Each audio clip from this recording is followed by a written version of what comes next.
Hi, I'm Joe Ingram, the BDC Genius. Let's talk about what the BDC Genius program does. As real as I can get, I help you convert the virtual people into sold vehicles. I define the virtual person as the people that are calling you, texting you, or emailing you. We all know that our sales teams can sell someone a vehicle when they show up on the lot. The real talent deficiency in the automotive industry is phone and internet communication. So let me explain why I say that. When you or your salesperson are in front of a customer, you communicate three separate ways. The first is body language. The second is tone and inflection. The third is the words that we're using. Of the three ways we communicate, which one communicates the most? Which one's the least? Most people believe that the words we use with our customers on the lot matter. Would it surprise you to know that it's the lowest of the three ways we communicate? Here is how we communicate broken down with the percentages of understanding and importance. Body language equals 55% of communication. That means to your brain, it's more important in this transfer of information that my hands do this to show the transfer going on back and forth than me actually saying the transferring of information. Tone and inflection comes in second at 38%. So how you say something is more important than what you say. So here's an example. Nice sweater vest versus nice sweater vest. The words are the same, but the tone and inflection let you know when I am being sarcastic. Words is 7% of our face-to-face communication. That means that the words that come out of our mouths aren't nearly as important as we think they are. Now, don't misunderstand me. The words we use are always important to our success, but we all know that using better words yields better results. And if you use the right words and your body language or your tone is wrong, the words do very little to win over a prospect. So here is a real life example I experienced. I was a general sales manager of the #2 largest Chrysler Dodge Jeep Ram dealership in the United States. I had 60 plus salespeople. I had one in particular that you could barely understand. English wasn't his first language and his accent was so thick. It was so thick that neither the customer nor the other employees could understand him. This sales associate would sell between 20 and 25 vehicles a month. This was month in and month out consistently. Whenever you saw him with a customer, the customers were always leaning forward and always staring at his mouth. Why? They were trying to understand what he said. Think about this. They could barely understand what he was saying, but the numbers on the Foursquare they could read, and his body language and tone communicated to them that he wasn't being shady or misleading. They understood that he wasn't the salesman that was in it for himself. That allowed them to get past the words that were so difficult to understand. Now that we understand how our sales teams are selling on the lot, let's go back to those three ways that we communicate. When we pick up the phone, which of the three ways do we lose? Yep, body language. Is it a little clearer now why our team doesn't convert well over the phone? We took away their biggest communication tool, body language. When you remove 55% of their ability to communicate, the percentages change for the other two factors. Tone and inflection becomes 80%, and the words they use is 20%. So what's the most important communicator over the phone? Tone and inflection. How do you sound to the caller? So let's go yell at everyone in our sales department to sound happy and or patient on the phone. Well, go for it. That will help a little. But if you showed them why it's important to sound happy, that would work even better. But I want to change gears here for a second. One thing I want to point out to you right now is the words are now at 20%. What were they before? 7. So that means that your words are almost 300% more important than they were before.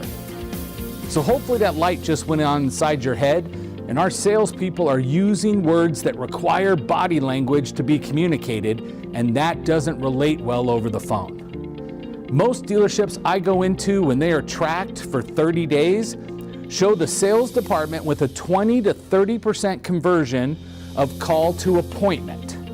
That means for every 10 sales call, they are setting 3 appointments.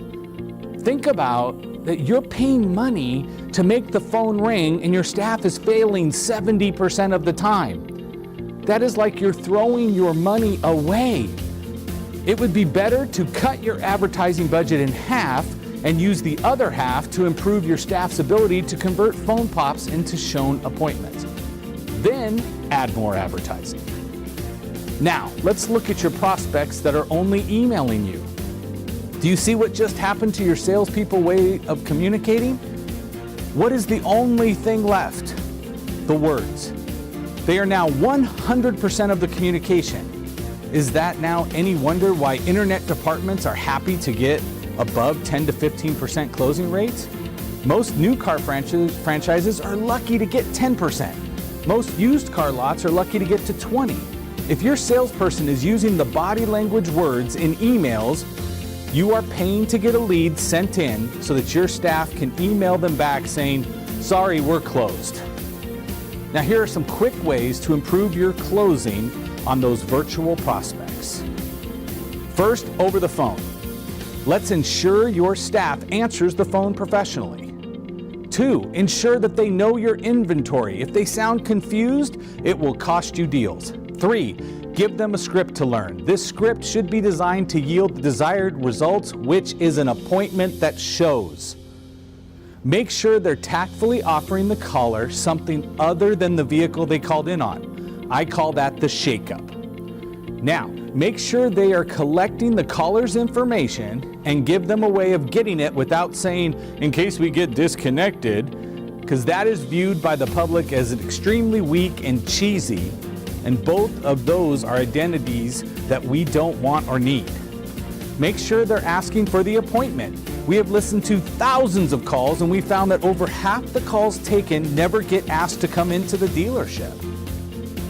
Make sure that they anchor the appointment. Don't jump off the phone after the client agrees to come in. Set the appointment at a specific time and day, not after work on Friday. Now, over the email, I would recommend getting a hold of a template library for the first response and any long-term follow-ups. After you have contact with a customer, never use a template unless it's a price quote on a vehicle other than the first one that was quoted. The first thing we need to do is send a quality first response. In that response, you need to introduce yourself, answer the questions of the prospect that they ask, provide a reason why to do business with you, offer them other vehicles than they asked about, share your social media rankings with them, only if they're above 3 stars, ask for an appointment, and develop a 5-day follow-up program that consists of 2 phone calls and 1 email a day until your sales associate makes contact.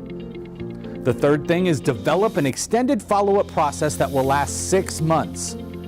It can be as easy as 1 email every 20 days, and these can be templates. Once you make 2-way contact, meaning the prospect is replying to your emails, only send them 1-line emails.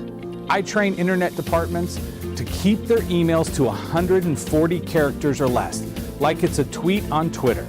90% of all emails are read on a phone, so make sure that your entire message fits on the first screen. If the prospect must scroll, they will skip it and think about it. If you get an email from somebody that is 3 pages long, you don't read it. You don't tell yourself that you'll read it later, but you never do when you get back to your computer. So how often are you remembering to go back to emails? You're not. Text anyone that left a phone number. 93% of all text messages are read. Make sure you follow your state's laws for opting in and do not call list regulations. All of these areas we can help you with. This is designed to point you in the right direction. We have an extensive video library with testing and accountability for your staff. We offer in-store training, conference-style training where multiple dealerships send their people and their teams, and we have webinars and conference calls. We can help you sell more cars and make more money today, not 90 days from now. Reach out to your account manager for all options and select the one that works best for you and your unique situation. Thanks.